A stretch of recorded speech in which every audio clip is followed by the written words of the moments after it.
Olá, pessoal, sejam bem-vindos mais uma vez ao podcast do Civitas. E hoje nós temos aqui um convidado especial, o Eduardo Spohr, escritor. Dispensa a apresentação, aquelas apresentações longas que eu faço do currículo da pessoa, não precisa, né? E hoje vai ser um bate-papo entre escritores, né? Vamos bater um papo aqui formal sobre literatura, sobre o trabalho que ele está desenvolvendo, o livro novo que está lançando. E é um prazer e uma honra. Obrigado por ter aceitado o convite. Seja bem-vindo a Brasília, né? E fique à vontade. Na verdade, eu que agradeço, Ladino, você ter me chamado aí, né? A gente combinou que quando eu viesse a Brasília, eu ia. A gente ia se encontrar, né? Nós Aham, somos amigos de longa data aí do Rio de Janeiro, né? Amigos de almoço aí dos podcasts, na época que os podcasts eram olha o ato falho, eram em áudio, né? E é basicamente em verdade. áudio, né? Ainda temos alguns aí podcasts em áudio e tudo. A gente se conheceu naquela época lá, num período, e a galera foi essa turma aí do podcast Ghostwriter, fazer uma propaganda para eles aí, né? Nosso querido Ricardo Erdi e Rafael Modena. A gente se conheceu lá, né? Gravando sobre livros. A gente tinha um almoço lá no Rio de Janeiro, que é um almoço mensal, que a galera ia, tô no centro da cidade. Depois saímos para os sebos, né? Seu, Essa era a né? nossa É um rotina. garimpo. Aí cada um foi por um canto, né? Você veio para Brasília, teve uma galera que foi para os Estados Unidos e por aí foi se dividindo. Então, ao vir a Brasília, eu fiz questão, pô, cara, você vai estar lá pra gente se encontrar, e você me fez esse convite para vir aqui gravar. Tô profundamente honrado de verdade de estar aí. Beleza, nosso papo de literatura já dura então, eu estou fazendo as contas aqui de cabeça, são 8 anos que a gente fala sobre literatura. É uma extensão desse papo, né? Então, É. como ele disse, a gente tem um podcast chamado Programa GW, ou podcast É, mas eu Ghostwriter. sou convidado, não É, vou tomar o podcast do nosso não tomou não? Erdi Eu e já Modena, tomei. né. Eu sou o patrono, o padrinho do De vez em podcast. quando tá lá, né? Não, eu posso me considerar um padrinho, embora o podcast não seja meu nem nada, lógico, né, porque o Ricardo, né, que é um Foi aluno seu, não foi foi? aluno meu, né. É. E aí no final sempre tinha esse curso, né, que é o curso da Jornada do Herói, né, e aí, eu tive algumas turmas, tive 5 turmas, e todas deram muito certo no final, e cada turma fez uma coisa bacana, né. Alguns criaram podcasts, outros lançaram coletâneas, se juntaram para fazer coletâneas de livro e tal, sempre rendeu bons frutos, né. E o podcast Ghostwriter foi um que, o Ricardo, né, abriu com um amigo dele, que é o Modena, né, Rafael Modena, e você depois, né, veio se tornar um participante assíduo aí, já dono da casa também, e eu fico lá ali, eu apareço às vezes para fazer uma participação. É um bom podcast. Recomendo, procurem podcast, Ghostwriter ou Programa GW, Sim. e você encontra com facilidade nas redes aí, no Spotify, tudo. Spotify. E a gente sempre procura fazer programas que sejam instrutivos, né, Claro. que tragam, um bom debate, uma boa história, algo que seja construtivo e não apenas um bate-papo, né. Sim. E realmente ele cresceu bastante, tem bastante procura em cima do podcast. E ele cumpre ali uma função de estar dentro de uma área onde a gente não procura fazer lacração nem nada, Sim. a gente procura entrar nos temas e conversar com seriedade, trazendo conteúdo. Vale a pena, vale a pena. A boa literatura, ela também é instrutiva, ela é cultural, né. Claro, É uma claro. coisa, antiga. Hoje a gente tem internet, e antigamente as pessoas se instruíam pelos livros, pela Sim, cultura oral, né, sim. ou seja, a literatura e isso que a gente está fazendo é essa mescla da cultura oral, do Uhum. bom bate-papo, né, e do registro histórico nos livros, para passar de uma geração para outra, né. Então, falando em livros, você lançou aquela série, foi um tremendo sucesso, da Batalha do Apocalipse, né. Fala um pouquinho dessa série, porque o nosso público do Civitas é um público diferente, né, talvez não Uhum. conheça essa obra, Claro. e começa por lá, vamos começar por lá. Bom, Batalha do Apocalipse eu escrevi, foi o primeiro livro, né, que eu publiquei, não que eu escrevi, né, quem é escritor sabe que, o escritor na verdade, bom, eu escrevo desde os 6 anos de idade, então temos aí, eu tenho uns 2 baús pelo menos cheios aí de, eh, de livros, né, em cadernos, escritos de cadernos e tal, e tem depois coisa pelo computador e tudo, Você guardou etcétera. isso tudo? A maioria das coisas sim, né, infelizmente, assim, tá. Mas muitas coisas muito ruins, né, mas você tem que errar muito para você começar a acertar, né. Então o que aconteceu comigo foi que em 2001, 2002, 2001, teve a história da internet. A internet cresceu muito, era aquela época do boom da internet, a bolha da internet cresceu e acabou estourando, né.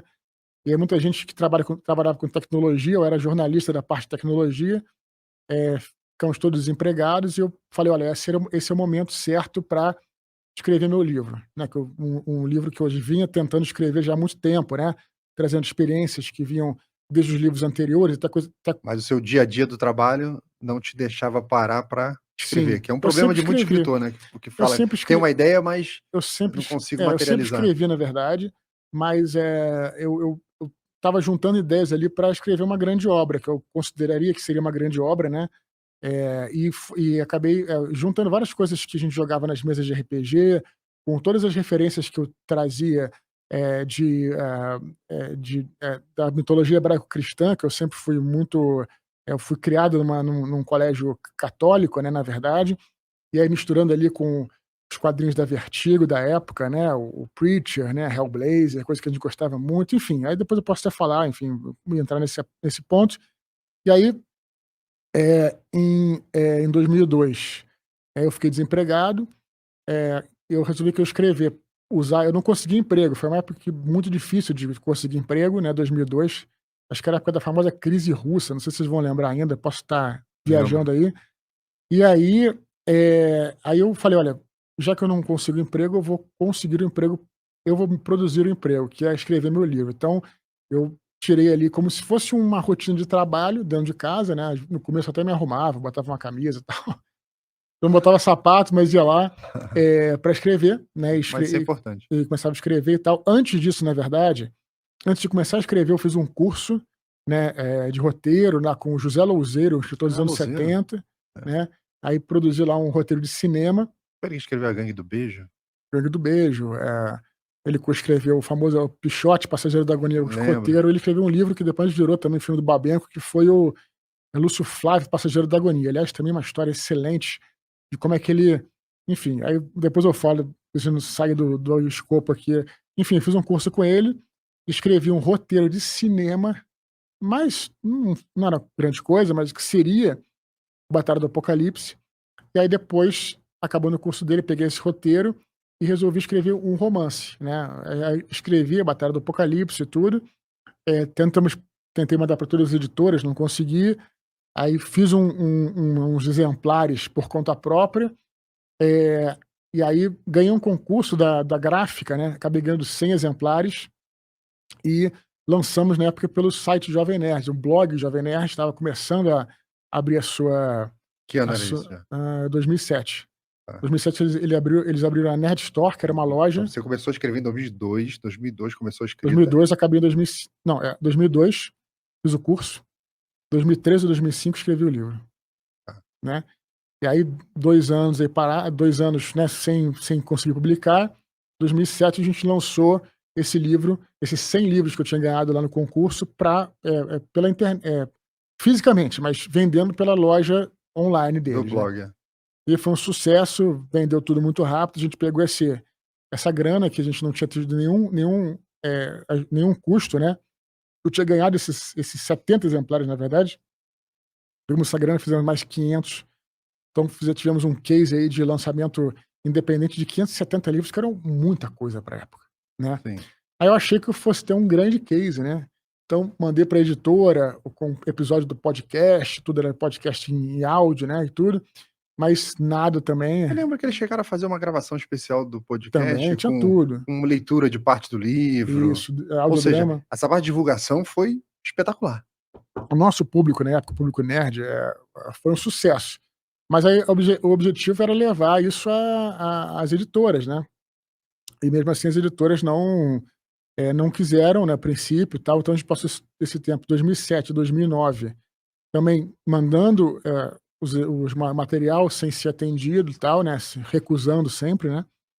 Em 2009, a gente resolveu fazer uma nova edição, porque tinha muita gente pedindo o livro. Lembro que tinha vendido 570, e o público de Jovem Vendeu Nerd rápido, né. era um público muito maior do que isso. As pessoas escutavam podcast e queriam o livro, a gente não tinha. A gente tinha uma demanda, e aí a gente resolveu, bancar a publicação de 4.000 livros. né? É pesada. E aí a gente bancou a publicação de 4.000 livros, Batalha do Apocalipse de novo, né? Até foi uma capa diferente na época. E aí vendemos esses 4.000 livros de forma 100% independente, sem editora, sem nada, tudo sem livraria, tudo pela internet, né? De novo, livros físicos, mas, né? Mandado pelo correio e tudo. E aí, com esse, já era uma época que as redes sociais estavam mais bombadas, já tinha Twitter, comunidades no Orkut bombando, na época do Orkut e tal.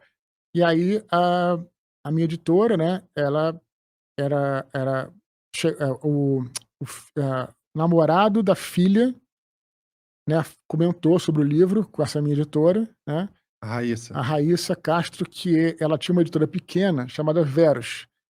Essa editora Verus ela foi comprada pelo Grupo Editorial Record, né, que é a famosa editora Record e tal, aquela grande editora, né, que a gente todos conhecem, né. Tinha acabado de ser comprada e precisava de um livro para lançar, um livro. Mas já tinha lançado pela Verus? A Verus já tinha, Não. algum livro já tinha sido impresso pela Verus? Sim, a Verus foi uma editora independente, era uma editora antes de ser comprada pela Record, é uma editora independente pequena, lançava muito livro.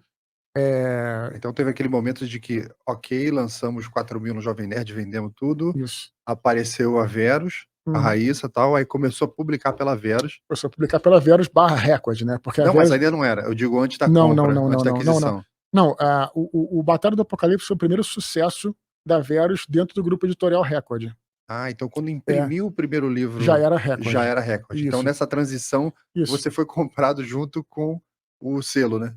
Isso, e aí tinha, ali, né, uma na verdade, expectativa, eu não pra mim não ia perder nada, né, porque a gente não sabia se o livro ia ficar só no nicho nerd, aí o livro foi se contamos também com toda a distribuição da editora Record e Sim. tal, né, Aí a capilaridade é todos os e aí o municípios. livro aconteceu, né, acabou se tornando um best-seller aí e tudo, né, e aí veio os outros 3 livros, né, que são Os Filhos do Éden, que é o Herdeiro de Atlântida, Anjos da Morte e Paraíso Perdido, que são livros que se passam antes do Batalha do Apocalipse, contando. Quando eu acabei de escrever o Batalha do Apocalipse, o que que é? É uma história de um anjo, basicamente de um anjo, que cai na Terra, ele se revolta contra a tirania do céu, né, os arcanjos, alguns arcanjos, né, Deus, adormeceu e alguns arcanjos tomaram conta do céu, segundo essa ficção do livro. Lembrar sempre disso que é uma ficção, uma Eu lembro que fantasia. são anjos no Rio de Janeiro. Começa no Eles Rio estão de no Rio de Janeiro. Janeiro. Isso, na fantasia, na ficção do livro, então esses alguns anjos tomam o céu lá de tirania e o personagem principal é um general celeste, né, nenhuma figura fictícia, né, que todos são fictícios dentro do livro, mas nenhuma figura conhecida na mitologia, e aí ele, se rebela, cai na Terra, e ele fica aí até na Terra até o momento do Apocalipse, até o fim dos dias, né. E eu até brinco falando que isso aí na verdade foi uma desculpa para falar de história, porque ele passa por várias eras da humanidade ali, né, lutando contra demônios, né, contra outros anjos que vêm caçá-lo, aquela coisa toda, até o momento do Apocalipse, né, que até a batalha A final. Então grande essa é a batalha. história do Batalha do Apocalipse, tem vários personagens e tudo, etc. Só que, tinha muito mais, aspectos dali daquele universo que eu criei, que eu queria contar, como a história, por exemplo, do Reino Perdido de Atlântida. Tem um personagem da Batalha do Apocalipse que é o Orion, é o rei caído de Atlântida, que foi um anjo, né, de novo, nessa ficção, né, que ele, teria sido enviado para a Terra para coordenar comandar a cidade de Atlântida, né, lá num período antediluviano aí nessa história. E aí, tem essa questão da cidade de Atlântida, o reino de Atlântida, que era uma vamos dizer assim, um aspecto interessante, né, que eu queria falar. E aí, eu também queria falar, por exemplo, falei muito de história da humanidade, mas também queria falar sobre Segunda Guerra Mundial, coisa que eu não coloquei no Batalha do Apocalipse. Quando você escreve um livro, você que é escritor, você sabe, você tem que também, não dá para você colocar todas as suas ideias. Você, ao escrever o livro, você também é um editor de ideias. Então você tem que colocar algo que seja coerente ali para Você que tem que contar uma boa história. Tem que aquela contar uma trama boa se história. desenvolver. Se você ficar pegando muito em detalhes, vai ficar maçante, né? Fica chato. É igual quando o cara quer contar uma piada e começa a desviar do núcleo Claro, central da piada. E claro. acaba ficando sem graça, ficando chato. Perfeito. Então a gente, então aí tem essa coisa da Segunda Guerra Mundial, né, eu sempre quis falar sobre as guerras, a história do século XX, que não foi colocada muito ali na Batalha do Apocalipse. Aí o Anjo da Morte fala sobre isso. É um outro anjo, um outro personagem que vive todas as guerras do século XX, né, ele como observador e tudo. E o Paraíso Perdido, que é o último livro, é onde essa história se linka com a própria Batalha do Apocalipse, né, que é por acaso um anjo, né, que é Metatron, que ele é um anjo meio cinzento, no sentido de que ele é quase como se fosse um terrorista celeste, né, quer dizer, ele Super tem poderoso. ele tem, boas intenções, mas ele, para chegar onde ele quer, é por meios, né, terríveis e tal, né. Então é uma batalha contra esse anjo, esse grande anjo que é o Metatron. Então é basicamente isso, né, resumindo muito, né. E aí, essa foi chamada da tetralogia angélica. Foi um nome que nem eu cunhei, foi um nome cunhado pelos leitores e tal. Então esses 4 livros, né, Os Três Filhos do Éden mais o Batalha, foi chamada tetralogia angélica. E foi isso, e aí a gente, até quando terminou os 4 livros, a gente fez até lançamos todos os livros, logicamente, em livraria, tudo. Depois fizemos um box especial, etcétera, né. Sim. Então, enfim, é isso. E aí essa história basicamente, né, da tetralogia aí do Batalha, dos Filhos do Sim. Éden. Aí antes de a gente entrar na próxima série, Hum. aí eu vou comentar um outro ponto da tua carreira, né, que, por exemplo, a Bienal de 2015, eu estava trabalhando na Bienal, a gente se encontrou lá, aquilo já estava acontecendo com alguma recorrência. Sempre quando você ia fazer um lançamento de um livro, encontrar o seu público, né, é uma coisa que me chamava a atenção, ainda mais que eu conhecia vários escritores, né, mas ninguém tinha esse contato e esse carinho do público como o Eduardo Spor tinha. Juntava lá 1000 pessoas no auditório, e não é aquela coisa de fã, ninguém gritando, nada disso não. É como se fosse todo mundo encontrando um grande amigo. E aquele bate-papo sobre a obra, todo mundo falando, conversando. O autor super acessível, que a fila tinha 2000 pessoas na fila para autografar o livro e você falava: "Eu vou ficar até o final. Traz comida, traz pizza, traz alguma coisa aí, mas eu vou assinar até o último". A pessoa tá na fila esperando, tal. Então onde que veio isso? De onde que surgiu isso? Essa consideração com o leitor. Olha, sinceramente, eu acho que isso é o mínimo que você pode fazer. E digo isso, a pessoa fala: "Ah, eu sou humildão, humilde e tal". Não é, cara. Eu acho que realmente é o mínimo de educação, né. O artista, não só o artista, mas sobretudo o artista, ele vive, eu vivo de direitos autorais, eu vivo de escrita. Então essas pessoas, cara, são as pessoas que pagam meu condomínio, meu plano de saúde, que pagam minha comida. Gente, isso é Se não cuidar bem, não, não é questão de não cuidar bem no sentido de que, é uma moeda de troca, mas no sentido não, de no sentido de que é o mínimo que você faz, consideração, uma né. consideração mínima que você faz, né. Eu acredito nisso, de verdade, não é porque eu sou humilde, porque, sabe, a pessoa fala isso, acessível e tal, mas é porque eu acho que realmente é o mínimo que você faz. Eu não dá para entender um artista que despreza seu público, existe, lógico, Eu né. tenho, é. É inacreditável isso, cara. Então, assim, é simplesmente isso, não tem muito o que dizer, é uma coisa óbvia, né. E a o e o a relação que você tem com o teu público, especialmente no caso do escritor, que eu posso falar, ela é talvez a mais forte de todas, quando você tem, assim, no sentido de que você pode ter uma admiração por um ator ou por um músico, né.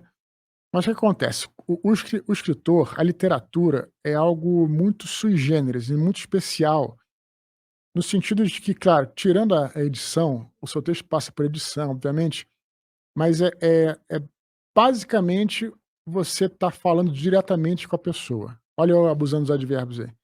Eh, você basicamente é você falando diretamente com a pessoa, E atemporal. né, assim. E além disso, a leitura é algo muito pessoal, particular. Você vai assistir um filme, uma série na televisão, você pode assistir com várias pessoas, no cinema, o cinema lotado, ou seja, você divide aquela experiência com as outras pessoas. O livro, você lê sozinho, 99% das vezes, a não ser que você pode ler para sua filha ou pode ler, assim, com alguém do lado, mas basicamente você lê sozinho um livro, né. E além disso, o leitor faz parte da construção dessa história, porque a literatura, ela o escritor, ele não te dá uma imagem exata, ela o escritor ele te dá ferramentas para que o leitor construa aquelas imagens, aquela trama na própria mente. Então, é tudo isso, né, que essa coisa que é uma comunicação direta. Você tá dedicado ali realmente, o cara que para um sábado para ler um livro, pra ler o Submundo Hacker, é o seu livro, o cara ele decidiu realmente passar ali uma tarde falando diretamente com o Laudelino. É isso, Sim. é isso, é E isso, às não vezes é um é tempo que ele não tem sim, pra ele, na família dele e tal, às vezes não tem tanto tempo quando ele reserva, né. Eu quando eu claro. agradeço, né, o pessoal vem falar: "Ah, eu li seu livro, dá um Uhum, autógrafo e tal", uhum, e eu falo: "Pô, cara, que honra, obrigado, deixa aqui, tá de", o cara: "Não, eu que agradeço", "Não, eu uhum, que agradeço", "Não, eu uhum. que agradeço", não, eu agradeço mesmo, porque você dedicou horas, às vezes dias, para você terminar algo que eu escrevi e eu fico realmente muito agradecido, e é muito gostoso, né. Claro. Agora traz um também, é o que você comentou, é uma baita responsabilidade, né. É, Você tem essa ligação direta e sim, saber usar isso de uma maneira construtiva.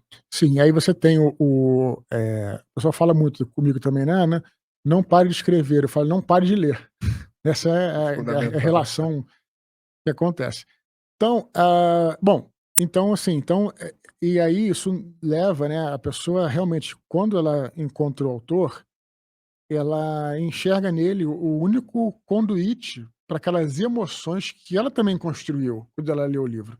Então essa relação, do leitor com o autor, eu diria que talvez seja mais forte do que a relação de um público com qualquer outro tipo de artista, né. Você inclusive na literatura você enxerga muito a alma do autor, né. Alguém falou também que escrever é uma forma de ficar nu em público. Você também, por mais que você, enfim, que você, tente ser isento também, estão ali seus valores de uma certa forma, né, um pouco o que você pensa do mundo, né, por mais que você claro, você pode fazer um livro sobre um serial killer, sem dúvida nenhuma, né, você não é um serial killer, não poderia fazer um livro, não quer dizer que você concorda com isso, mas em algum momento ali vai estar alguma característica sua, né, que você vai, né, não é muito difícil você se afastar disso. É, impossível. Então você acaba conversando com essas pessoas, então essa relação com o público é isso, né. E é muito forte, tudo muito forte. É por isso que eu sempre atendo todo mundo.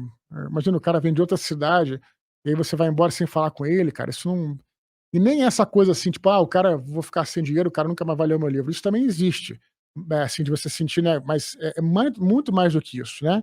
Eu quero dizer, é claro que você também é bom você ser recompensado pelo seu trabalho, né, você ter dinheiro para fazer ninguém aqui é rico também. Uhum. Né, mas você tem o dinheiro mínimo para você pagar, como eu falei, teu plano de saúde e tal, isso é importante. Mas é muito mais do que isso, né. É uma questão mesmo muito mais profunda, eu acho. Sim. Bom, aí surgiu a nova série, mas antes de surgir a nova série, eu lembro de você ter feito umas enquetes nas redes sociais Uhum, sobre o tema do próximo livro. Já tem um público consolidado, o pessoal pedindo para você escrever mais, uhum. e aí fica aquela dúvida: qual é o próximo livro, qual é o próximo tema? Aí você botou uma enquete lá com algumas opções. Você lembra das opções? Pô, nem lembro disso, cara. Confesso que eu não lembro. Me ajuda aí. É, bom, aí tinha bom, as opções todas eu não lembro também não. Eu lembro que a que venceu, né, que foi até uma surpresa Uhum, para várias pessoas sobre eu vou escrever sobre a vida de São Jorge.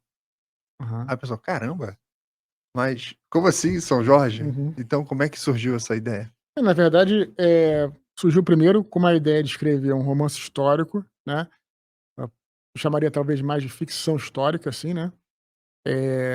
Eu Os meus livros de fantasia sempre tiveram muita história, né, muita coisa histórica, tudo, sempre gostei muito de história. E aí eu quis me desafiar a escrever, não uma fantasia, porque a fantasia para quem joga RPG, para quem lê muita fantasia, é um lugar comum, né, porque você tem lá seus recursos ali para o cara faz uma viagem, você pode teletransportar o sujeito, você consegue fazer roubar um pouco no jogo, né. E na ficção histórica não, os personagens são seres humanos que passam por todos aqueles problemas humanos e tal, e aí você cria uma limitação.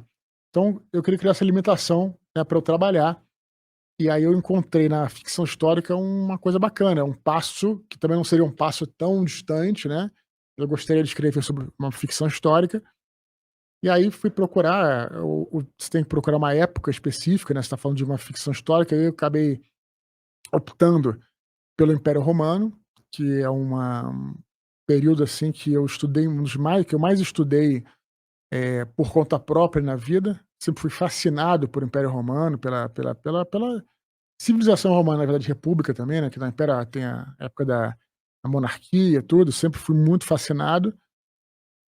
Mas aí, como eu falei, o Império Romano só no Ocidente são 1000 anos de história, então muita coisa.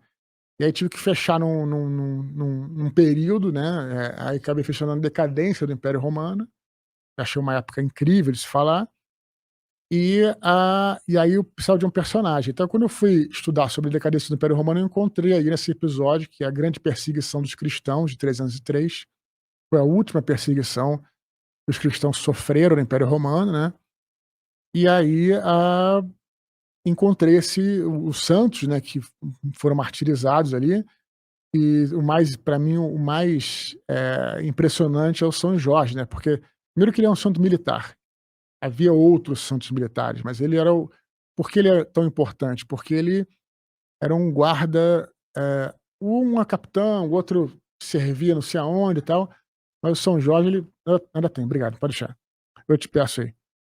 O São Jorge ele era um guarda pessoal do imperador, né, então eu falei: "Pô, mas que história incrível", quer dizer, o cara estava do lado do imperador não queria matá-lo, o imperador o amava inclusive, né, se usa esse termo inclusive, e aí ele acabou sendo martirizado, né, por persistir na sua fé e tudo mais. Então achei incrível a história, né, então do lado do imperador ele poderia estar ali no centro político, social de tudo que acontecia nesse período. Pô, cara, isso é fascinante.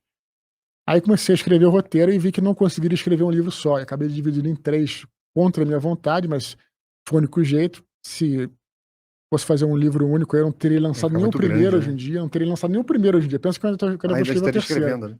Quer dizer, então e quando saísse o terceiro, sei lá, daqui a 1 ano talvez, aí ia ser um livro 1500 páginas, que ninguém ia ler, É. sabe. Então, assim, acabei tendo que forçosamente, escrever 3 livros, né. Eu achei interessante o tema do São Jorge, porque pra gente que é do Rio, o São Jorge era um santo presente em muitas casas que a gente entrava.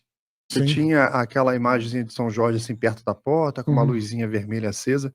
Eu lembro da minha infância entrar em muitas e muitas e muitas casas que você tinha o São É Jorge, verdade, especialmente no subúrbio do Rio. subúrbio do Rio, Hum. e muitos eram pelo catolicismo, alguns pela Umbanda, e você tinha é um santo, eu vou te dizer que um dos mais famosos, tem um feriado no Rio, não tem? Não Eu acho que tem não uma data de feriado tem, no tem, Rio. tem, tem, mas famoso no mundo inteiro, na verdade, né. É, Você pensa que o padroeiro da família real britânica é São Jorge. sim, é verdade, A bandeira da Inglaterra é a bandeira que é veio de verdade. São Jorge, né, a bandeira de São Jorge. Então, assim, tem um país chamado Geórgia que vem de São Jorge, né. Então, assim, realmente ele é muito importante no Oriente, inclusive na igreja ortodoxa, né. Então, assim, é um personagem muito adorado, na verdade. E Então como é que foi a você escolhendo o personagem, vou escrever sobre ele, não vai ser uma biografia, né, é importante falar isso, não é uma é uma biografia. ficção histórica que a gente Você chama. pega o que existe de verdade, Sim, cria uma coloca ali, ficção. e tem um monte de buraco na história que as pessoas não conhecem, não está Sim. registrado, Uhum. que é o que você vai preenchendo, mas sempre conectando uma realidade com a outra, né.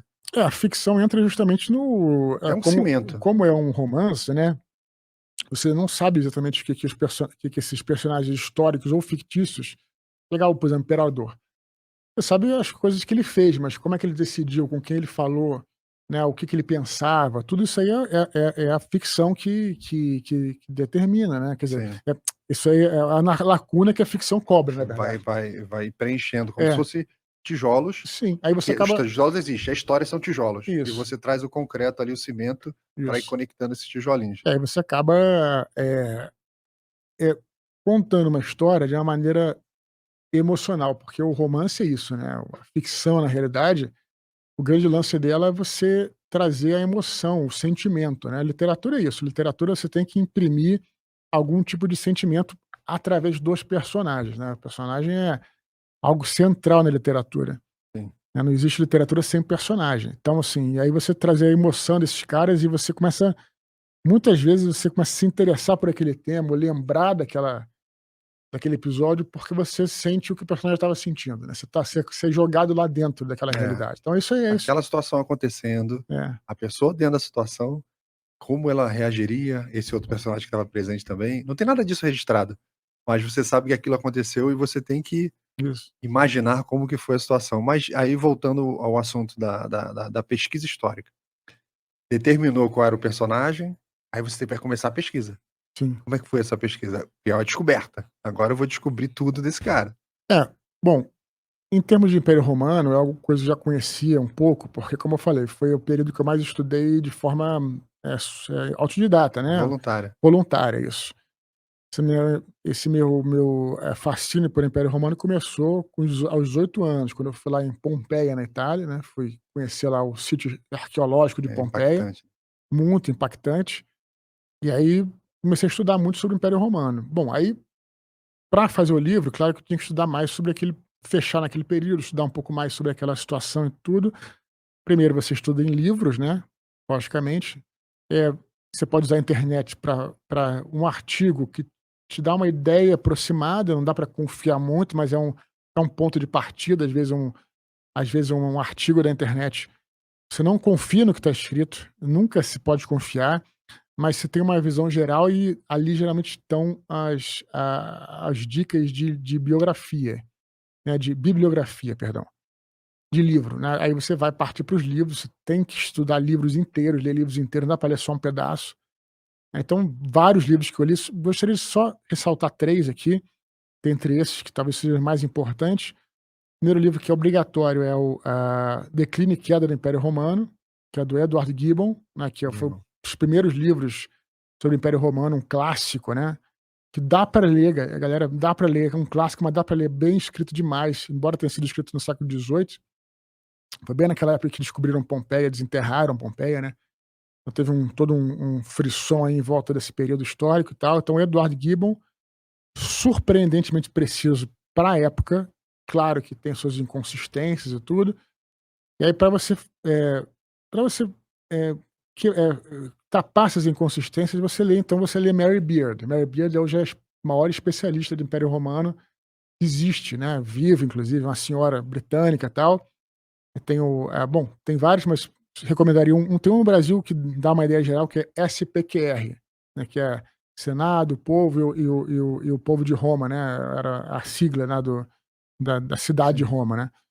Então SPQR, que é um livro recente, que lembra até Sport, né. lembra um pouquinho, a pessoa até brinca, mas não tem nada a ver. E aí, bom, aí ela cobre ali né, é até interessante que a maneira como se vê a história hoje em dia é uma maneira muito mais crítica, né, de você ver a história e tudo, beleza. E aí, para finalizar, claro, poderia falar outros, mas só para finalizar essa tríade aí, e aí você precisa ler também a história da vida privada, do Império Romano ao ano Hum, 1000, porque aí você vai ter uma ideia do que era a vida privada. Claro que esses 2 livros vão te dar uma ideia das condições políticas, sociais, econômicas, todas que se passou naquele período, né, globalmente. Mas como é que era a vida dentro das casas, como é que era a vida de um garoto, como é que era a relação com a morte, com a religião, com o casamento, com os escravos, é o dia a dia. com o dia a dia, né. Então, assim, com os pobres, os ricos, né. Tudo isso aí, então, tem esse excelente livro, a História da Vida Privada, tem vários, tem até do Brasil colonial, acho, não sei, Interessante. mas esse é do Império Romano ao ano 1000, né, então esses 3 livros aí são básicos, tem que ler tudo, não dá para ler um artigo não, tem que ler tudo. Esse é o começo. É lógico que você vai ler outros livros e tal, e se você puder, fazer uma pesquisa in loco, quer dizer, pesquisa de campo, no local, melhor ainda, né. Eu tive a oportunidade de ir, como eu disse, a Itália, eh, a Turquia também, né, porque o primeiro livro começa na parte oriental do império, que é da Turquia para lá, né, na verdade, eh, parte da Turquia, né, uma parte da Turquia, né, porque tem hoje em dia Istambul, né, uma parte na Europa, pequena parte na Europa, mas a Turquia para lá, aquela região histórica da Anatólia, era Capadócia, tudo. Depois também a Palestina ali, que era onde ele teria vivido ali, né, a cidade que ele teria vivido. Cidade não, a região, né, a cidade de Lida, na verdade, que ele Entendeu? teria vivido. E aí eu também tive na Turquia, em Israel também. Israel eu fui especificamente em 2018 para fazer pesquisa para o livro, inclusive na cidade mesmo onde ele teria vivido, né. Então é isso, e aí essa pesquisa, né, que o lance da pesquisa, na verdade, é complicado, porque você pode saber tudo sobre um período histórico, isso não te garante grande coisa, porque, ah, sendo bem sincero, num romance, numa ficção, o que vai carregar o teu leitor é a trama e os personagens, né. Então, você fala: "Pô, mas por que então para fazer toda essa pesquisa para ser secundário?". Porque a pesquisa ela também te dá o combustível para você abastecer a trama, quer dizer, é bom você fazer pesquisa antes de você construir o seu roteiro do livro, a escaleta que seja, e a pesquisa vai te dar então esse combustível para você, né, o que que você começa a ver as situações, os fatos e você começa a ter combustível para montar a sua trama, né. Então Sim. é bem longo o negócio. Então, essa pesquisa histórica, quando eu faço também, é impossível não fazer associações, principalmente quando a gente vai para o passado, né, a gente olha o passado Uhum, e a humanidade às vezes parece que vive em ciclos, né. Ou seja, a gente quando olha o passado acaba reconhecendo coisas do presente, né. E claro. parece que: "Caramba, parece que está acontecendo de novo", Uhum, né, ou que já aconteceu. é. Nessa tua pesquisa teve algum momento em que você olhou e viu alguma referência com coisas da atualidade? Totalmente. Porém, sem dúvida nenhuma, porém eu sou um pouco contra a gente, fazer uma arte, né, que a gente pode chamar de arte panfletária, né. O que eu considero uma arte bem feita, por exemplo, uma arte politizada, é o caso, por exemplo, do 1984, do George Orwell, né, porque ali você desloca do espaço do tempo, em várias situações da humanidade, você pode encaixar aqueles elementos. Então uma arte extremamente politizada, uma arte, eu diria até engajada, mas não panfletária. Não sei Sim, se você consegue perfeito. Sim, entender sim, a sim, sim, diferença, sim. né. Então, claro que você vê muitas coisas se repetindo em vários momentos da história, né. O que você encontra, na Roma Antiga. Roma Antiga realmente é um modelo, no sentido de que ela é muito mais parecida com as nossas sociedades do que, por exemplo, a Idade Média, né. Você vê, por exemplo, o sistema político, literalmente, o sistema jurídico é muito parecido, inclusive nosso sistema jurídico é bem parecido com o sistema, com tanto é que você estuda, você entra numa faculdade de direito, você vai estudar Sim. direito romano. Logo no começo. Só pra você ter uma noção, né, a política toda, apesar de que existia o imperador, né, também existia o senado, tinha as eleições lá para muitas vezes, dependendo é porque é difícil de falar de Império Romano, como eu falei no início, tem 1000 anos Tem de 1000 anos de história. história. Então esses processos foram muito diferentes, É, né. mudaram. Tem em algum momento em algum momento, o imperador era mais absolutista, em outro momento ele era mais submisso ao senado, isso vai variar. Mas em geral o sistema político, você tinha, por exemplo, o tribuno da plebe, que era escolhido, era eleito, né, tem Importantíssimo. todas as tem a questão das eleições eh eh eh, na série Roma. Você viu a série Vê, Roma? vê. Quem não viu tem que ver agora, né, Cara, muito boa a série. né. Caio Pulos, né? Não, sim, sim. E aí tem o Lucius Verrinos, né, Lúcio assista Genuíno. essa série que é espetacular, Muito só para dar um boa. exemplo, não vou nem falar do meu livro, mas só para dar um exemplo, só pra e aí tem uma hora que o Lucius Verrinos vai crescendo, vai ficando mais próximo do César, né, e ele vai virar senador lá, senador. E Só aí que ele é um soldado. é um soldado, mas ele vira Hã. senador e precisa se eleger. Transitar, tem que transitar ali, tem que se Sim, eleger, tem que fazer campanha. tem que fazer campanha, faz campanha lá, falando tal, e aí, ele tem as eleições todas dele lá, e aí o escravo do César, que era o grande secretário do César lá, fala: "Só, você não foi eleito não, mas vamos fraudar as eleições aqui". E ele, como com aquela coisa de soldado, fala: "Mas A a gente não pode fazer disciplina, isso". Eu falei: "Mas pensa bem, se não fraudar, sabe, vai acontecer tal, então olha quer quem dizer". vai entrar, vai É, entrar o outro ali, vai ó. entrar outro, então quer dizer, então assim, você vê que tem coisas, né, que, Se repete. são, né, acontecem em vários períodos da história, né. Como eu disse, sistema jurídico, tudo, Sim, etcétera. Mas, apesar disso, eu nunca penso assim: "Ah, eu vou falar sobre esse tema para criticar algo que está sim, acontecendo hoje na sociedade". Eu acho que isso, verdadeiramente, empobrece um pouco a tua trama, porque de repente você faz uma crítica hoje, amanhã essa crítica pode servir, você quer mirar um cara que você não gosta, por exemplo. Só que o cara vai ler o teu livro daqui a 5 anos, essa crítica pode estar servindo para alguma pessoa que você gosta. Vamos dar um exemplo assim. É, Então é muito difícil eu acho essa coisa da arte panfletária não funciona. Eu não sou a favor. Mas, claro, que você cria lá situações que já existiram que você pode fazer críticas claro. no fundo, no final das contas, a melhor maneira é você é, é, mostrar o que está errado, né? Você apontar o que está errado, né? E aí você faz suas críticas, e aí o errado é sempre o errado, Sim. né? E o certo é sempre o certo. Então, assim, então, eu acho um pouco isso. Mas é isso, então você vê vários processos repetindo, né? Então, é legal quando você sai desse grande nível do Estado, né, Uhum, e você vai descendo nas relações humanas, uhum, ali de, marido, esposa, filho, pai, uhum, família, tal, não muda nada. sim, Nós ainda somos os mesmos e vivemos com os nossos pais, como diz a música, né. sim. Aí você fala: "Caramba, olha só, eu tô lendo uma história aqui de 1000 anos atrás, É, e os mesmos conflitos, os mesmos problemas, é né". isso. A humanidade, ela não muda com esse tipo de com a época avançando, os problemas são os mesmos. E quando a gente entra nessa pesquisa histórica, é muito bom você ver isso, de que, de repente, um problema que você está passando não é nenhuma novidade na humanidade, né. Então, você achando que aquilo é impossível, você vai encontrar respostas na literatura. Como que esse cara que está passando pelo mesmo problema que eu, resolveu isso há 1000 anos atrás? Isso é Tem muito legal na um literatura. antropólogo, acho que era alemão, o nome dele acho que Adolf Bastian, se eu não me engano. Ele, viajou o mundo praticamente todo, inclusive o Oriente. Ele, nessa época, no final do século XIX, ele teceu uma teoria de que existem ideias, eh, culturais e ideias elementares, né, que é isso, né, que o ser humano ele é basicamente o mesmo, né, e o que modifica essa capa cultural, né,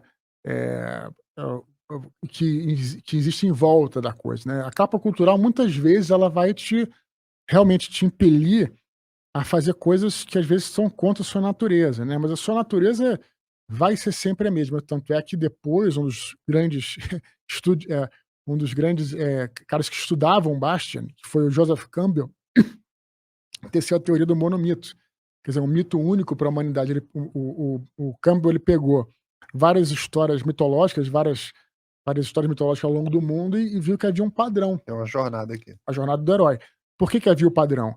Porque por causa dessas ideias elementares. Então o cara na pré-história, ele sentia a mesma coisa, ele sabia que ele precisava alimentar sua família, precisava proteger os seus filhos, ele precisava, ele tinha os medos dele quando vinha à noite, do desconhecido, tudo isso aí existia, né.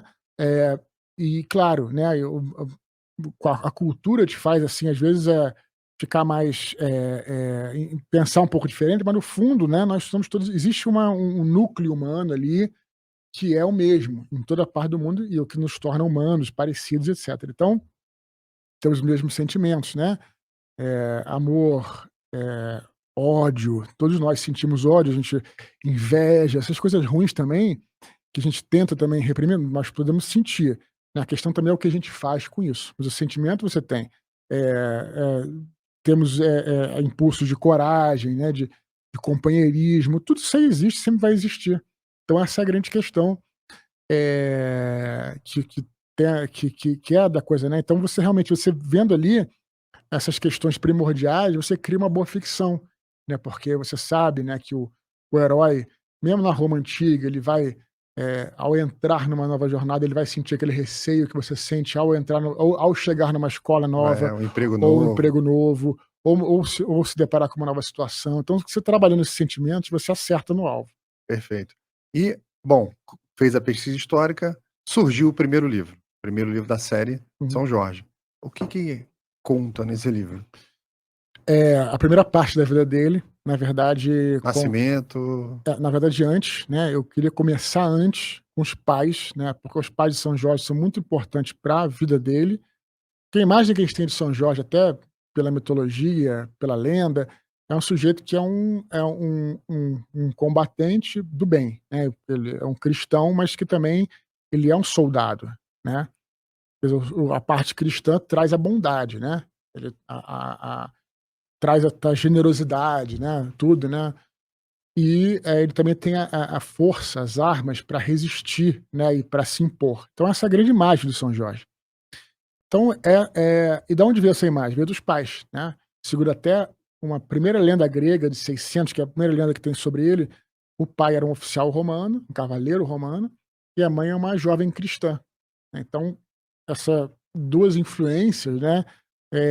Então, comecei, na verdade, falando sobre os pais dele, como é que os pais dele se conheceram. Foi numa mas muito interessante, a Batalha de Palmira, na época do Império de Palmira. Que, aliás, daria até para entrar se a gente tivesse mais tempo aqui, mas enfim. E aí ele se conhece, então conta a história dos pais dele, é o nascimento dele, e aí a infância, logicamente, a adolescência, e ao momento que ele vai para a academia militar, onde ele passa por todas as provas, ele vira um jovem cavaleiro. Então, o primeiro livro termina aí ele se sagrando um cavaleiro da púrpura. Púrpura era como se chamava o império, né? Um cavaleiro do imperador, um cavaleiro do império, um cavaleiro da púrpura.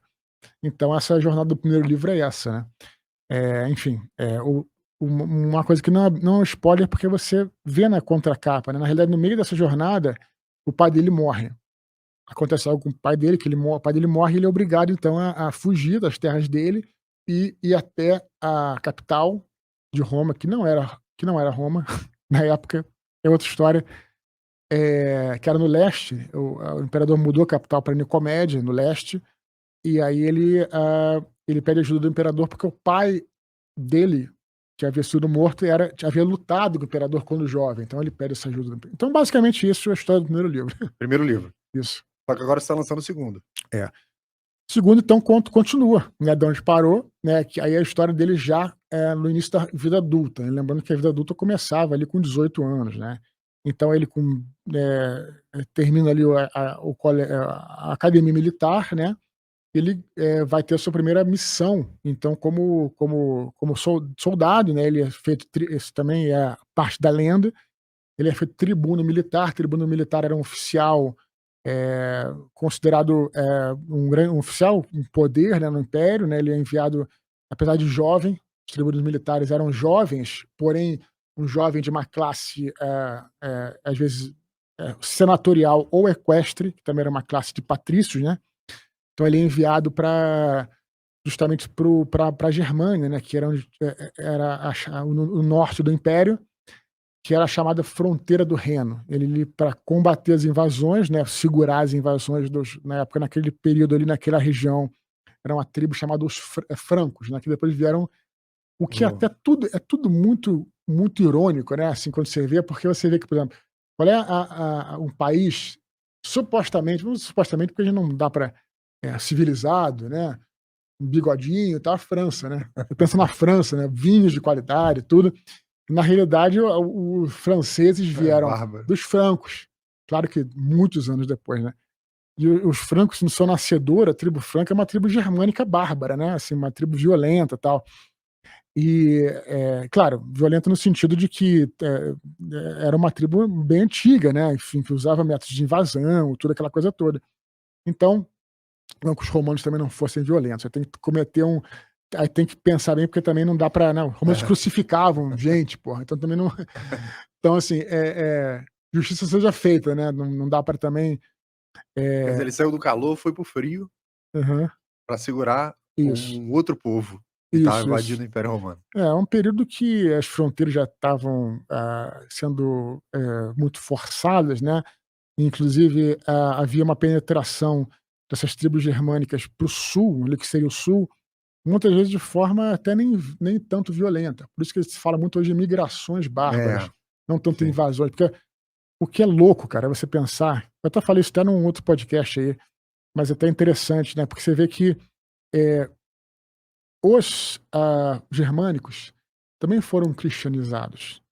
E esse processo de cristianização não era assim, vamos cristianizar primeiro aqui, depois para aqui e ir subindo. Não, a cristianização é feita de uma forma desordenada. Onde dava. Né? Então, houve casos, né, em que, em algumas regiões, os germânicos foram. Não é o caso que está acontecendo no livro nesse período, tá? Um pouquinho mais para frente. Também 400 ali, por exemplo, né? 370. O livro se passa em mais ou menos 295, esse livro, mais ou menos. Mas francos foram cristianizados em algum momento, né, alguns germânicos que foram cristianizados em certo momento, em que os romanos ainda não haviam sido, entende? Então, qual é a sua então, e às vezes tinha cristão mais para baixo, então qual é a identidade que você vai escolher? O cristianismo formou uma identidade também, uma identidade cristã, né, porque, veja, a questão toda, né, de você pensar a nossa identidade nacional, ela foi forjada muito depois da Revolução Francesa, dos estados nacionais. Então hoje se fala: "Eu sou brasileiro", né, nossa identidade brasileira.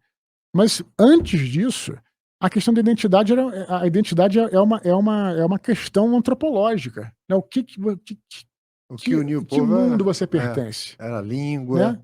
era a É cultura. por isso que você tem na Alemanha, você vê só para dar um exemplo, a Itália, né, o que que formou a Itália? Na língua italiana, mas hábitos, cultura, então isso era uma questão. Hoje em dia é muito você traça lá as suas fronteiras e você tem uma identidade nacional, mas na época não era isso. Então, qual é a sua identidade? Então, às vezes, um germânico lá do outro lado do Reno se sentia, mais conectado com um cristão que estava Sim. abaixo do Reno em algum momento. Então, por isso que essa penetração não foi feita necessariamente de forma violenta sempre, né. Mas havia lá aquelas lutas também, né, lógico que o livro, né, também mostra toda essa já é um ainda é um período em que havia muita batalha ali e tal, e talvez a questão principal do livro seja uma batalha, mais ou menos famosa, chamada Batalha do Reno, né, que ocorreu ali naquela região ali do rio Reno, que era a fronteira do império, né. Então, o livro por isso que é Ventos do Norte, né, que Uhum. Ventos do Norte, na verdade, é um episódio que aconteceu durante essa batalha que os romanos tinham uma excelente, artilharia, aquelas catapultas de fogo com betume, aquela coisa toda, tinha uma boa infantaria e os germanos só tinham a cavalaria. A cavalaria era poderosa, lógico, mas enfim. E aí, os romanos estavam confiando muito na sua artilharia, quer dizer, que iam estourar as suas catapultas, incinerar todo mundo, e no meio da batalha começa a chover. E aí Mudou o cenário é completamente. essa é basicamente a história dos ventos do norte, né, que trouxeram enfim, que é uma coisa que acontece na Alemanha mesmo num período do verão, né, tem umas chuvas, que vêm do nada, tudo, né, então Tá assim acontecendo agora na Ucrânia, chovendo sem parar lá, e lameando sim, tudo, dificultando a guerra. isso, E é coisa tradicional, né, o pessoal já faz o isso, planejamento militar sabendo que, isso, ó, vai começar a chuva isso, em tal época. Estava falando dessa coisa da similaridade dos povos, né, que é que você acaba tendo uma identidade por causa da similaridade cultural. Tem um fato, assim, que poucas pessoas sabem que, a Grécia ofereceu a coroa da Grécia para Dom Pedro I.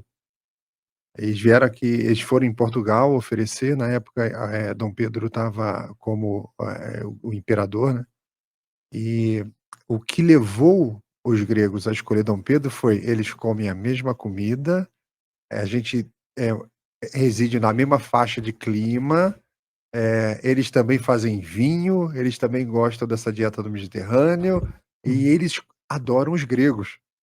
Então, para quem eles perderam a linha sucessória, né, para uhum, quem que a gente vai oferecer? Fala: "Não, inglês não tem nada a ver, uhum, alemão não tem nada a ver, os portugueses têm". uhum, E a gente quase teve uma união do reino da Grécia com incrível, Portugal. saber dessa história não. É, É muito incrível mesmo, faz todo sentido, né. essa É, coisa da cultura, né. isso, Bom, isso. aí você está fazendo o lançamento agora do segundo livro, está viajando o Brasil todo, está fazendo a propaganda, a divulgação do livro. Como é que está sendo isso? Ótimo, né, surpreendentemente bom.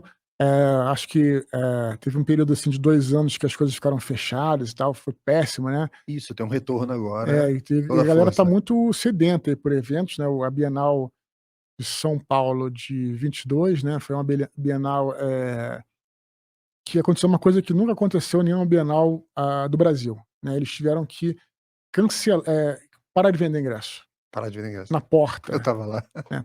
Porque, assim, uma coisa que estava lotada, um dia, na verdade, o dia que eu estava lá, por acaso, talvez não foi por causa de mim, né, mas assim, é, o o nunca tinha havido isso. né, então os corredores lotados de maneira que você não podia Não andar. podia andar. Eu saí do stand Hum. que eu estava Você autografando, estava lá nessa minha palestra, né? aí eu falei: "Não, eu vou lá na palestra do Eduardo".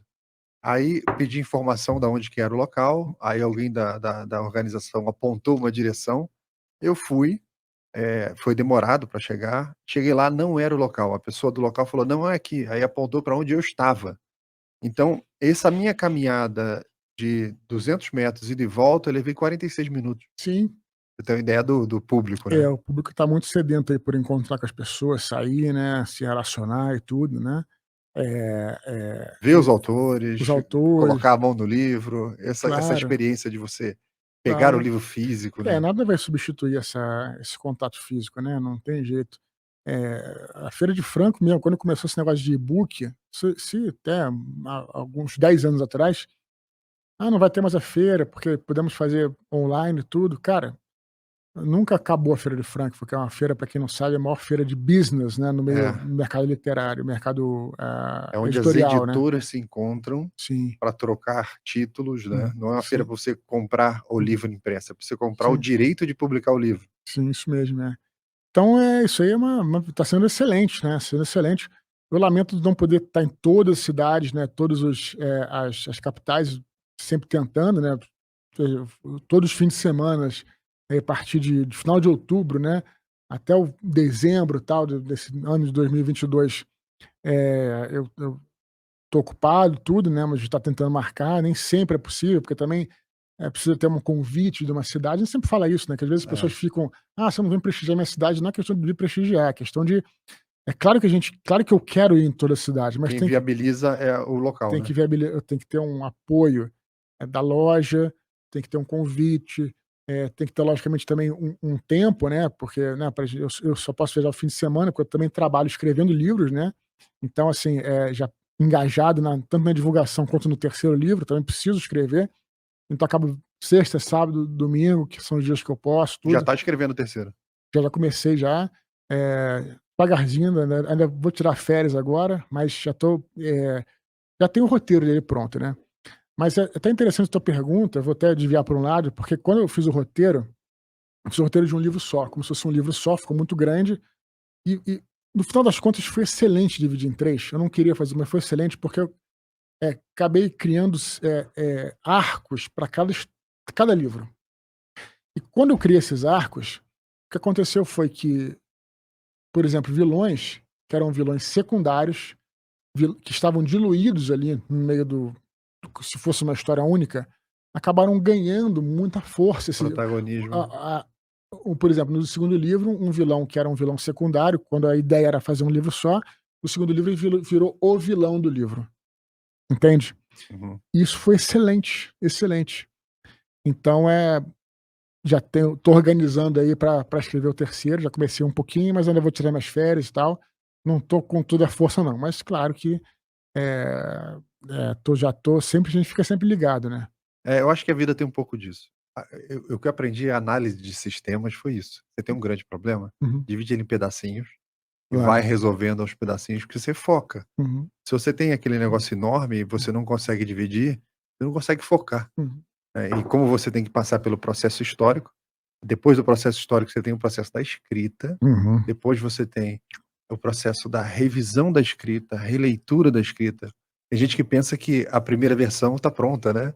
Hum. E jamais a primeira versão está pronta, né, você tem É, que hã, voltar no texto várias e várias e várias sim. vezes. Não, eu concordo, só faria uma ressalva, eu não diria jamais, depende muito da pessoa. Tem gênios, né, por exemplo, o É, Stephen King, tem, o nosso Jorge Amado, né, que era um cara que dizia ele que, não planejava nada, escrevia o livro e não revisava.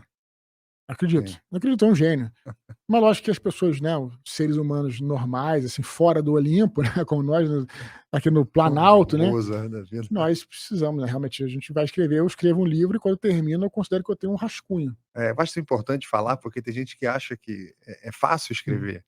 Escrever dói, é dolorido, é difícil, e às vezes você está num processo de revisão que você não está afim de fazer, mas você tem que fazer. Sim. E você vai É, lá e tem que corrigir os é, problemas. eu acho que isso que é o que afasta muitos, pretensos escritores, porque quando você pensa, no escritor, você observa lá a sessão de autógrafo, aquele glamour todo lá que tem as pessoas, né. Então você acha que aquilo é ser escritor.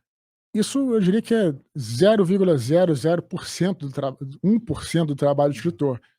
99,99% do trabalho do escritor é o dia a dia. Quer Sozinho. dizer, sozinho, colocando uma palavra atrás da outra. Você vai escrever um livro, em geral, as pessoas, no caso de um romance, 400 páginas, vamos dizer, 300 páginas, o sujeito leva 1 ano para escrever, em geral. Então a gente pode escrever em 2 meses, 1 mês, que seja. Estou falando em geral, o sujeito leva 1 ano para escrever, quer dizer, é uma maratona ali que você vai levar, contando com revisão, com tudo, etcétera. Então, quer dizer, quando você se depara que você vai ter que ficar realmente os teus dias, né, Dedicados. dedicados e claro, logicamente, abrir mão de 1000 coisas, né, enfim, para mim não é questão de abrir mão, porque é meu trabalho, né, mas às vezes se você, por exemplo, trabalha com outra coisa, chega em casa, está cansado, você quer escrever um livro, você tem que escrever, senão não dá para ficar jogando joguinho, né, de computador e nem vendo série da Netflix. Não tô falando que isso não seja importante, mas tô dizendo que para você escrever um livro, você tem que dedicar um tempo para escrever. Tem que Não ter tem foco, né. outro jeito, né,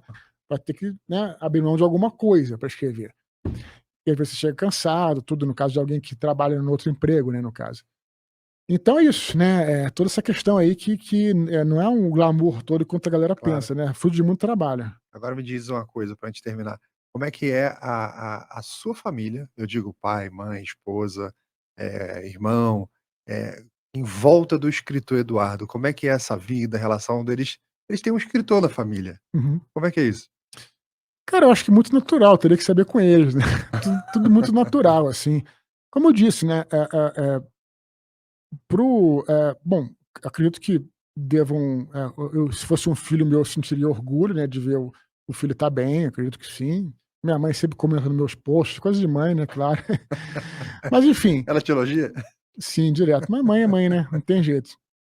Mas, enfim, mas eu acho que no fundo é normal, porque a questão toda é essa, né. Falando até de novo como eu estava falando da glamorização. Claro que a gente fica feliz de estar de fazer o lançamento, né, de receber os leitores, pô, isso aí é muito legal. Mas no fundo, somos seres humanos como qualquer Aham. outro, É né. um emprego. E aí você é um trabalho como qualquer outro, né, que, como você falou, tem seus percalços, tem hora que você fala: "Puta, tá muito ruim, eu não sei como é que eu vou conseguir". É muito comum até quem não tem essa experiência desistir, né, escreve um capítulo. Sempre quando escreve um capítulo, pela primeira vez fica horroroso. "Ah, você está sendo muito crítico". Não, realmente fica, não estou sendo crítico, fica. Começa a ficar razoável, porque trabalha-se naquele Vai capítulo, lapidando, vai lapidando. lapidando, vai reescrevendo, vai vendo o que pode melhorar, imprime o livro para ler, imprime o capítulo para ler, né. Pô, como é que história é essa? Eu já vi gente que escreveu o livro e não leu. Que isso, sabe, então tem que trabalhar, né. E é um trabalho duro, eu acho muito difícil, muito difícil. Mas são os desafios que nos movem adiante, né. Sim. Bom, aí pra gente terminar, você em que cidade você vai estar daqui pra frente? Hoje você tá em Brasília, Eu não sei eh, quando vai ao ar essa entrevista, né, então vai ao ar semana que vem. semana que vem, tá. É. Então, bom, é o seguinte, hoje, né, pode falar a data ou fica Fica à vontade, fica à então vontade. hoje seria, vocês estão vendo no futuro aí, seria, 18 de novembro, não é isso? Aham. Aí 19, que amanhã é sábado, né, Brasília e Goiânia, e aí creio que essa entrevista, se sair semana que vem, nós consigamos chamar para Belo Horizonte e Fortaleza. Belo Horizonte vai ser no sábado, 17 horas, na Livraria Leitura do Shopping Del Rey, e em Fortaleza, no domingo, às 17 horas também, Livraria Leitura do Rio Mar. Aí depois eu volto para São Paulo e Campinas, no dia 10 de dezembro, 10 de dezembro também é um sábado, Livraria da Vila da Fradique Coutinho, que é a principal lá que tem em São Paulo, tudo. 17 horas também, vou estar com Solano, nosso amigo Afonso Solano. Sim. Depois, nos outros dias, eu vou para Campinas, eh, e vou estar na livraria leitura do Campinas Shopping, que é um domingo, 16 horas também. E aí, a partir de dezembro, fica mais difícil de fazer sessão de autógrafos e eventos, porque as livrarias ficam mais focadas no Natal. Aí depois eu viajo, vou passar o janeiro em Portugal, e em fevereiro talvez consiga ir em mais alguns lugares e tal, né, dizendo que a minha vontade é ir em todos, mas também humanamente impossível também estar em todos os lugares ao mesmo tempo, né. E tem família, né, também tem que passar um tempo com a família e tem que escrever. Se Sim, você ficar claro, viajando, você não lógico, consegue lógico, lógico, terminar lógico. terminar os Apesar de livros. tem gente que consegue se adaptar, né, eu acho muito difícil, mas tem gente que se adapta. Se o ser humano se adapta, nosso amigo, por exemplo, Luiz Eduardo Mata, que se deveria trazer aqui, né, Verdade, grande Mata. o Mata ele, Mata da coleção Vagalume, pra quem não conhece. claro, Tá. claro, claro. Ele disse que viajava muito, porque ele precisava fazer encontros em escolas, né, e aí ele disse que conseguia escrever no aeroporto, no Ah, recreio com a molecada, e tal. verdade, eu não Enfim, consigo. ele se adapta, mas, eu não tô nesse nível Eu não espiritual consigo, ainda não. eu não consigo. Bom, Eduardo, obrigado pela entrevista, obrigado pela participação. Sucesso no evento, né, em todos os eventos, e que venha o terceiro livro. Obrigado, mais uma vez obrigado aí pelo convite, estava muito ansioso e animado para encontrar com você, estar aqui, conversar com a galera aí. Espero que o público aí do instituto, se interesse aí, lembrando que eu estou disponível nas redes sociais aí, né, eu sou um cara que adoro falar nas redes sociais. Você me encontra ou, por Eduardo Spor ou por Dudu Spor. No Twitter, Eduardo Spor, no Facebook, Eduardo Spor, no Instagram, aí é Dudu Spor, no TikTok. TikTok, E temos o nosso canal do Telegram, que é excelente, Telegram, cara. verdade, Que é o verdade. também me procura no Telegram, Eduardo Spor no Telegram. Aí ficou confuso, para não querer anotar, então vá a meu site, que é eduardospor.com.br. Lá você encontra um hub para tudo que vocês precisarem. Perfeito. Obrigado mais uma vez. Obrigado, cara.